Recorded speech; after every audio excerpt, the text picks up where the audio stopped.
Cobra Kai is one of the world's most popular TV shows that is currently running due to its tie-ins with the Karate Kid franchise and just bringing back that tone into the modern day. It pays homage to that franchise heavily whilst also incorporating things which new viewers would love to see, hence why it's been so successful. Today I'm going to be ranking all 5 seasons of Cobra Kai as they recently released the 5th season. I apologise for the lateness of this video as the new season did come out over a week ago, but I have been very busy. I have ranked the seasons twice before, but as time has gone on my opinions have slightly changed, so don't expect this to be a rehash of those other 2 videos, but without further ado, let's get into it. 5 seasons into the show and the same tropes from Cobra Kai don't work as strongly. It's gone to the point for me where it just felt very repetitive with its storylines, whether that be carrying on the storylines that we've previously set up or just constantly doing the same ones but with different characters. I just felt like it didn't come up with the best ideas this season. And with the original ideas it did come up with, they weren't very necessary, whether they'd be resolved within an episode or 2 or they just wouldn't at all. They just felt like they served little purpose as a whole. The season's strong point is having Terry Silver as the main villain this time rather than the manipulator behind the scenes. You know, this time we get to see his power that he does have over pretty much everyone with his money, resources, his manipulation as mentioned, and just his clear goals that he has for Cobra Kai. As much as I think Kreese is great, I do think Silver was a stronger villain overall and felt like more of a threat. The phrase great cinema is used amongst films a lot this day, and people say that the Marvel films aren't great cinema because, you know, they're formulaic and cut corners to get to the point.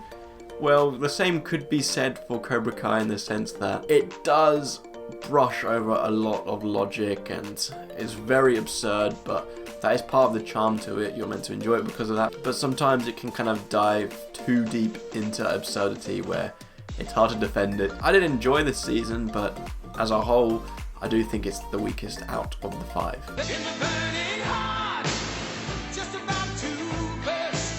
The main focus of Cobra Kai and the first Karate Kid movie has always been that dynamic between Johnny and Daniel, so having them combine forces here opened up a very different perspective which was very refreshing. I'm just a sucker for 2 enemies coming together to defeat a greater foe in film and TV shows. As I mentioned, Terry Silver comes in this season and doubles down on the villainy alongside Kreese. It just makes Cobra Kai feel like a bigger threat overall. Your enjoyment of this season is purely down to what aspect of Cobra Kai you like the most, as the teenage drama takes a bit more of the steering wheel than the karate drama does. Don't get me wrong, all the fun is still there from other seasons, but there's not as much action as before, and when there is action, it doesn't feel like it has as much weight as it has in previous seasons.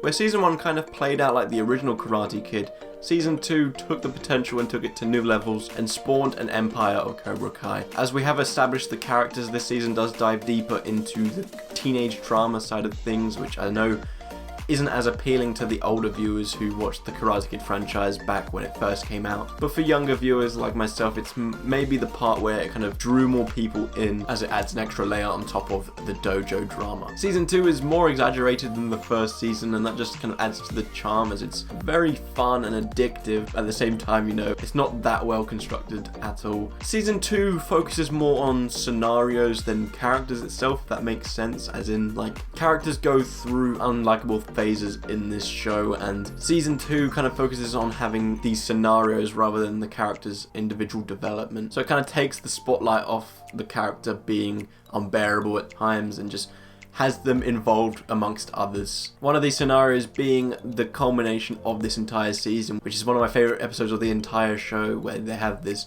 ultimate karate battle at school, which leads things into a very serious start into season 3. As I mentioned, following on from that season 2 finale, we're beginning in a very emotional way, with people coming to terms with the extent of Miguel's injuries as well as the kind of repercussions that has caused on his family and friends. It certainly brings an emotional manner onto the show, which hasn't been as prominent to this extent with, you know, death perhaps being involved with it. And even though sometimes it may be a bit rushed to have Miguel return to full strength, I did enjoy him and Johnny kind of connecting whilst he went through his rehabilitation. I really liked Kreese this season as his more dominant figure kind of established himself over these students, making them more of bullies than they were previously. This season even manages to find some space to give Kreese backstory, which kind of does fault things a little bit, but nonetheless gives us more of a perspective on his thought process when doing certain things. This is the first season where Netflix took over, and you kind of have to let go of logic a bit more now, because it gets to the point where Cobra Kai students are committing full-on crimes and aren't facing any punishment at all. Kind of leads into where the show goes from here on out, where it's a bit more over the top, so if you don't like that, then maybe you won't like the show from here on out. This is actually one of the decisions which has changed from my previous rankings, but I think it does hold up the best. As I'm sure you all know, in the past 5 or so years, legacy sequels are becoming a big thing and an easy way for success with a franchise and a reason to bring it back. We've seen it countless numbers of times with Ghostbusters, Halloween, Spider-Man No Way Home, The Matrix, Star Wars, just to name a few, but none had really done it in TV show form, and I think Cobra Kai does that very well. Not only does it bring back these characters, but it also gives us more development for them and comes in at a different perspective from Johnny's side of things, where you actually feel a bit sorry for him after the events from The Karate Kid, where initially you might have felt glad that he lost. It's a perfect start to a show where newcomers can join in and watch it and have a great time, as well as just great fan service for those who stuck by the franchise when the films came out. It gives us development we weren't even asking for with these characters, but development we never knew we needed, especially with Johnny. It actually does such a good job that you kind of root for him more than LaRusso, which is a funny thing to say, rooting for Cobra Kai to win,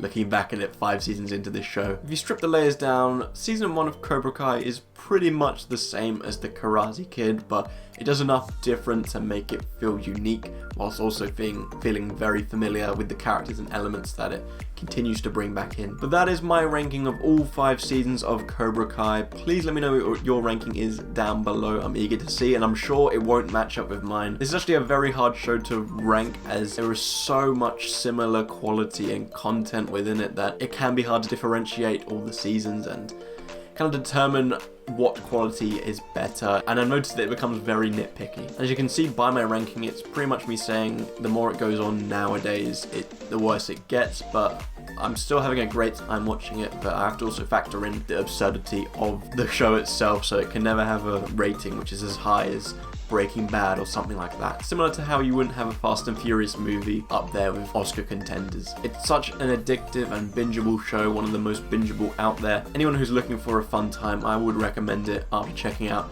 the Karate Kid films, which you don't necessarily need to, but just watching them does enhance your experience when it has returning characters. Anyways, I really hope you enjoyed today's video, and I hope to see you in the next one.